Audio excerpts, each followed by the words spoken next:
Season 3 episode 7। ये episode start होता है और हमें यंग डॉन सालामांका दिखाए गए हैं। वो चेयर पर बैठे हुए होते हैं और वो दो जो ट्विंस है वो खेल रहे होते हैं। उसमें से एक ट्विंस दूसरे ट्विंस का खिलौना तोड़ देता है, तो दूसरा ट्विंस आकर डॉन सालामांको को कंप्लेन कर देता है। वो बोलता है कि मैं चाहता हूँ कि वो मर जाए। तो जिसने टॉय तोड़ा हुआ होता है उसको डॉन सालामांको बुलाते हैं, उसको एक बियर देने को बोलते हैं, और जब वो नील होता है तो उसका सर पानी में डाल देते हैं और दूसरे को बोलते हैं कि तुम्हें यही तो चाहिए था ना। दूसरा बच्चा डर जाता है और डॉन सालामांको का हाथ वो दूर करने लगता है। फिर थोड़ी देर बाद वो अपना हाथ हटा लेता है। वो बोलते हैं कि family is everything. Next scene में हमें फिर से वही ट्विंस दिखाए गए हैं जो हमारा अब टाइम पीरियड चल रहा है वहाँ। वो फिर से उसी टेम्पल पर आते हैं और वो हैंक का फोटो वहाँ रखते हैं। उनका ये रिचुअल होता है कि जिसको वो मारने वाले होते हैं उसका फोटो वो उस टेम्पल में जाकर रख देते हैं। लास्ट एपिसोड में हमें दिखाया गया है कि हैंक कार स्क्रैप से जा नहीं रहा होता तो वॉल्टर कॉल करवाता है। उसे कॉल आता है कि मरी का एक्सीडेंट हो चुका है। जब वो बहुत डर जाता है और हॉस्पिटल पहुंचता है तो मरी को कुछ भी नहीं हुआ होता, तो इससे वो बहुत ही ज़्यादा गुस्सा हो जाता है। वो फिर जेसी के घर आता है और जेसी को बहुत मारता है। फिर वही पैरामेडिक्स को कॉल करता है और जेसी को हॉस्पिटल पहुंचवाता है। वहाँ उसके बॉस भी आ जाते हैं और बॉस उसको बोलते हैं कि पुलिस को तुम्हारा स्टेटमेंट लेना है।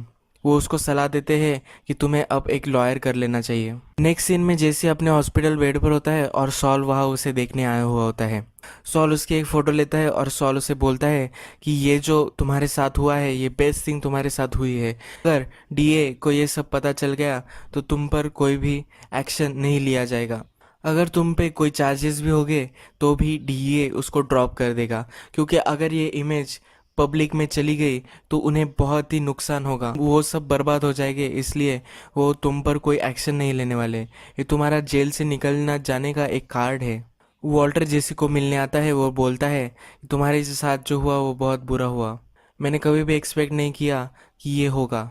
जेसी उसे बोलता है पर ये हो गया और मैं अब तुम्हें बताता हूँ कि अब क्या होगा। तुम्हारा ब्रदर इन लॉ जो भी कमाएगा उसके लाइफ में तो वो सब मैं ले लूँगा। उसका जीना मैं हराम कर दूंगा। उसका जॉब भी अब चला जाएगा और वो कहीं भी 2 टके की नौकरी भी कर रहा होगा, वहाँ मैं उसके पास होऊंगा और उसके सब पैसे मैं ले लूँगा। फिर वॉल्टर उसे समझाने की कोशिश करता है कि अगर तुम उसके पीछे लग गए तो वो भी तुम्हारे पीछे लग जाएगा। तुम जो भी क्राइम कर रहे हो तो वो सब ढूंढ लेंगे और तुम्हें जेल में डाल देंगे। तो जेसी बोलता है कि मेरे जेल में से निकलने का कार्ड तुम हो।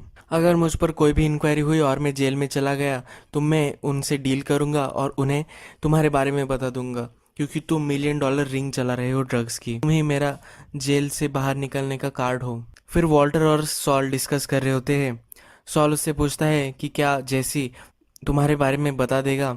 तो वॉल्टर उसे बोलता है कि जब हैंक उसे मार रहा था फिर भी उसने नहीं बताया, अब तो वो नहीं बताने वाला। फिर सॉल उसे बताता है कि हमें ऑप्शन डिस्कस करने चाहिए। ऑप्शंस यानी कि जेसी को मरवाना है, क्या करना है, इस बारे में वो बोल रहा होता है। वॉल्टर उसे बताता है कि वहाँ तक हम नहीं पहुँचेंगे। नेक्स्ट सीन में हैंक पर इंक्वायरी चल रही होती है। हैंक के लॉयर और जेसी के लॉयर्स भी वहाँ होते हैं।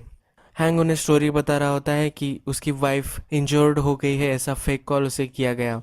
पर वो जेसी के घर पर जाकर उसके मारने की स्टोरी बताने वाला होता है, तभी उसका लॉयर उसे रोक लेता है। जेसी के लॉयर बोलते हैं कि जेसी ने हमें पूरी सच्चाई बता दी है। फिर हैंक का लॉयर बोलता है कि वो एक जंकी है, उसकी क्यों तुम सुनोगे। तो लॉयर उसे बताते हैं कि जेसी अब क्लीन हो चुका है। अगर उसके टेस्ट में आ गया कि वो ड्रग ले रहा है तो प्रॉब्लम हो सकता है, इसलिए वो जो पेन मेड्स होते हैं वो भी इनकार कर रहा है। जेसी अब डिटरमाइंड होता है कि उसको हैंक की लाइफ अब बर्बादी करनी है। जेसी के लॉयर्स हैंक के हाथ की भी फोटो लेते हैं। जेसी को मारकर उसके हाथ भी इंजर्ड हो चुके होते हैं। हैंक जब इंक्वायरी से निकलता है तब मरी उसे लेने आई होती है। हैंक उसके कंधे पर सर रख कर रोता है। फिर जाते जाते वो उसे बोलता है कि हमें ये बात किसी को भी नहीं बतानी है। उसे शक होता है कि मरी ने किसी को बता दिया होगा, तो उसे पूछता है कि तुम्हें किसको बताया है। वो बोलती है मैंने स्काइलर को बताया है। फिर वॉल्टर घर होता है तो स्काइलर वहाँ आती है। स्काइलर उसे बोलती है कि तुम जेसी को जानते हो, जेसी को क्या हुआ ये भी तुम जानते होगे। तो वॉल्टर बोलता है हाँ। तो स्काइलर उसे बताती है अगर जेसी ने चार्जेस प्रेस किए तो हैंक की पूरी लाइफ बर्बाद हो जाएगी, तुम्हें उससे बात करनी चाहिए। हैंक बोलता है कि अब मैं उससे डील नहीं करता, मेरा रिलेशनशिप अब उससे उतना अच्छा नहीं है। पर स्काइलर उसे बोलती है कि तुम्हें उससे बात करनी होगी। नेक्स्ट हमें ट्विंस दिखते हैं और वो गन्स जो सेल करता है उसके पास आए हुए होते हैं।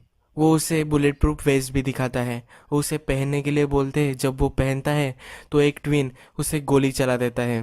वो देखता है कि गोली आर पार गई या नहीं। बेस्ट जो वेस्ट होते हैं वो पिकअप कर लेते हैं, उसको पैसे देकर वहाँ से चले जाते हैं। हमें लगता है कि अब इसे मार देंगे, पर वो उसे नहीं मारते। जब गेल और वॉल्टर अपने लैब में होते हैं, वो मेथ कुक कर रहे होते हैं, तो एक बड़े कंटेनर में जो स्लज होता है उसका टेम्परेचर वॉल्टर को 85 पे चाहिए होता है, पर गेल ने उस टेम्परेचर को 75 रख दिया होता है। तो वॉल्टर उस पर बहुत चिढ़ जाता है। वो बोलता है कि पूरी बैच अब रुइन हो गई है, मैंने स्पेसिफिकली बोला था कि मुझे 85 ही चाहिए। गेल उसकी माफ़ी मांग लेता है। हैंक और मरी घर पर बैठे हुए होते हैं। हैंक को फिर से इंक्वायरी के लिए जाना होता है। मरी हैंक को बोलती है कि तुम कुछ भी झूठ बोल सकते हो, तुम बोल सकते हो कि जेसी ने तुम पर पहले हमला किया और उसके बाद तुमने उसे मारा। पर हैंक डिनाई करता है कि मैं ऐसा झूठ नहीं बोल सकता। हैंक बोलता है कि जब से टुको को मैंने मारा है तब से मुझे प्रॉब्लम स्टार्ट हो गई है, मुझे पैनिक अटैक्स आते हैं और मुझे कुछ भी अच्छा नहीं लगता, मेरी नींद हराम हो गई है और मुझे खाना पीना भी अच्छा नहीं लगता। वो मरी के पास अपना दिल हल्का करता है। वो बोलता है कि मैं अब कॉप नहीं रह सकता। वॉल्टर फिर गस को कॉल करता है और उससे बताता है कि मेरा और गेल का कुछ जम नहीं रहा, मेरी और जेसी की जो टीम थी वो बेस्ट थी और मैं जेसी के साथ ही अच्छे से काम कर सकता हूँ। गस मान नहीं रहा होता तो उसे बोलता है कि हमने जब डील की थी तो तुमने बताया था कि मेरी लैब में मैं कुछ भी कर सकता हूँ, ये लैब पूरी मेरी है, मुझे पूरा कंट्रोल मिलेगा। थोड़ा हेसिटेट करने के बाद गस मान जाता है। वॉल्टर ये ऑफर जेसी को सुनाता है।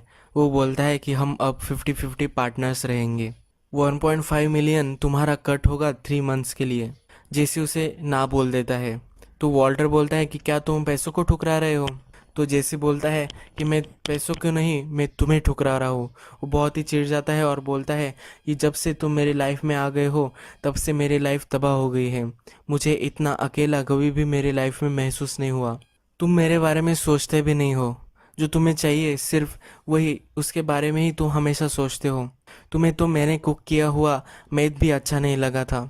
वॉल्टर जाते जाते उसे बताता है कि तुम्हारा मैथ अच्छा है, कुछ भी फ़र्क नहीं था तुम्हारे और मेरे मैथ में।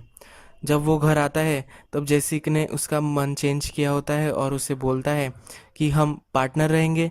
तो वॉल्टर मान जाता है, 50-50 पार्टनर हम रहने वाले हैं। फिर अपनी इंक्वायरी में हैंक बताता है कि उसने कंट्रोल लूज कर दिया था और उसने फिर जेसी को बहुत मारा। वो पूरे कॉन्सिक्वेंसेस एक्सेप्ट करने के लिए रेडी होता है।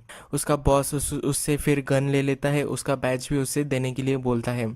हैंक जब लिफ्ट पे होता है तो उसके बॉस वहाँ आकर उससे बोलते हैं कि जेसी अब कोई चार्जेस नहीं प्रेस करने वाला। हैंक को ये सुनकर ज़रा अच्छा लगता है। हैंक जब अपनी गाड़ी में होता है तब वो उसे एक कॉल आता है। उस कॉल पर एक आदमी बोलता है कि तुम्हें मारने के लिए 2 लोग आने वाले हैं, सीधे 1 मिनट में वो वहाँ पहुँच जाएंगे, तुम्हें जो करना होगा तो तुम वो कर लो। हैंक बिलीव नहीं करता और रुकता है 1 मिनट के लिए और वो नज़र रखता है कि उसके आसपास क्या चल रहा है। उसमें से एक ट्विंस उसके गाड़ी के पीछे आता है, वो उसके गोली मारने वाला होता है। वो शूट भी करता है पर हैंक के सिर्फ हाथ पर ही गोली लगती है। वो उसे अपनी कार से उसके पैर कुचल देता है। दूसरी तरफ से और एक ट्विन आता है। हैंक वहाँ से जल्दी से निकलकर पार्किंग लॉट में छिप जाता है। वो ट्विन उसे ढूंढते ढूंढते आ जाता है। हैंक फिर उस पर गोली चलाता है पर उसके पास बुलेट प्रूफ वेस्ट होता है, इसलिए वो कुछ भी नहीं कर पाता। वो हैंक के चेस्ट पर गोली चलाता है और फिर उसके हेड पर भी गोली चलाने वाला होता है, पर वो बोलता है कि इतना आसानी से तुम्हें मैं कैसे मार दूँ। वो फिर एक एक्स लेने जाता है। हैंक के पास गोलियां नहीं होती, पर जो ट्विन होता है उसकी एक गोली नीचे पड़ी हुई होती है। हैंक उस गोली को गन में डालता है और जब वो ट्विन उसे मारने ही वाला होता है उसके सर पर वो गोली चला देता है। यही एपिसोड ख़त्म हो जाता है।